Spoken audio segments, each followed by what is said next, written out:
We started selling a product called Can C, which is famous for removing cataracts. But is it beneficial at all for other eye problems? Do you know? Yeah, it can be. I mean, you just made an incredibly profound statement, because most people out there would say, hang on, you just mean to say there's an eye drop that dissolves cataracts? I mean, most ophthalmic surgeons out there have never heard of it. Guess what? It's also Russian research. And actually, that came from the Helmholtz Eye Institute in Moscow, which is the place that gave the world cataract surgery all those years ago. And back in the 90s, they recognized that because of the prevalence of what's called senile cataract, right, that there wouldn't be enough surgeons with the aging population and the expansion, but there won't even be enough surgeons working, 10 hours a day, 7 days a week to do enough cataract operations. So they started saying, is there another way? And they discovered a dipeptide, which is called carnosine. So that's 2 amino acids. When placed into the eye, and there's a specific technology for that, as an eye drop, in 89% of cases, reduce the cataract, in some cases completely. So the cataract is actually the crystallines within the lens of the eye. So the lens of the eye sits within this fluid called the aqueous humor, and it becomes cloudy. The word cataract is Greek for waterfall. So it's a bit like, I guess, trying to peer through a waterfall, right? Your vision is blurred, basically. And of course, depending on where that is in the lens, it may be in the middle, or it may be off to the side, or wherever. So pretty amazing that Can-C, which contains a specific form of carnosine called N-acetylcarnosine, can actually, and clinically, and by the way, it works very well in dogs. It's very quick in dogs, and there's a reason for that, which we can get into if you want. They sound, sorry to interrupt you there, but they sound a little bit, these crystalline, they sound a little bit like oxalates. That's pretty much what oxalates are. Yeah, Right? it's the process that destroys them, or damages them, I should say, is not actually free radical. It's a slightly different process called glycosylation, and and it could be sunlight, right? A lot of it is because of sunlight, and there are certain countries in the world where they have very high sunshine. Oh, which is the island? There's a very I might get the island wrong, but it's one of the small islands in the Caribbean.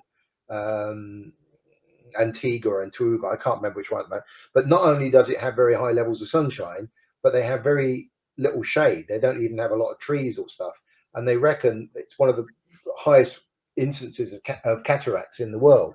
So we know that sunlight will damage the lens, and of course, as we get older, our defense systems get weaker, etc. And if we don't wear sunglasses and da di da di da, so there's all these things will come into play, but it is, as surgical wise, it is the most common surgery in the world. There are, I've forgotten the numbers now, but they're just in America, it's an enormous number of cataract surgeries that are undertaken every year. And you can argue it is also the safest form of surgery, and that is very true. But the statistics show that about 2% of cases there are complications. So, all surgery has a risk.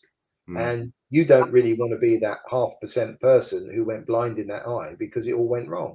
So the fact that there's a possibility now with an eye drop that it takes 5 to 6 months in the average human. In a dog, it takes 1 to 2 months.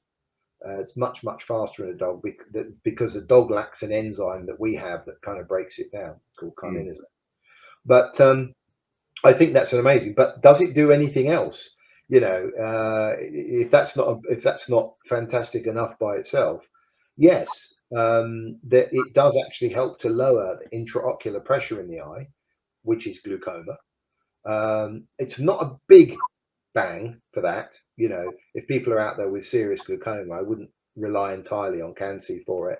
And there's a theory about why that may be, and it all comes back to these cross-linked proteins through the process of glycosylation is where protein becomes malformed after reacting with oxygen, basically, and normally glucose as well.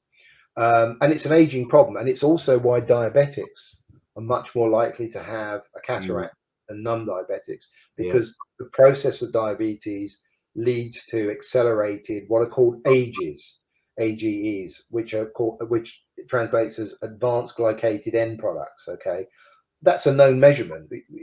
Diabetes, they can test the number of AGEs in blood and say, oh, you're diabetic just by knowing that. But it causes all kinds of damage, not just in the eyes, in the arteries, in the heart, and all kinds of tissues. That's why diabetes really is I hate to say this, but it's a fact, is a form of accelerated aging.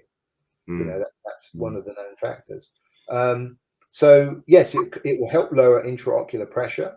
Right. It will actually help against diabetic retinopathy, which again is a problem that diabetics, if you're diabetic, probably every 6 months or maybe every year, you have an eye test to see how your blood vessels in your eyes are.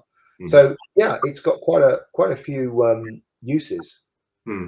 Okay, fascinating stuff.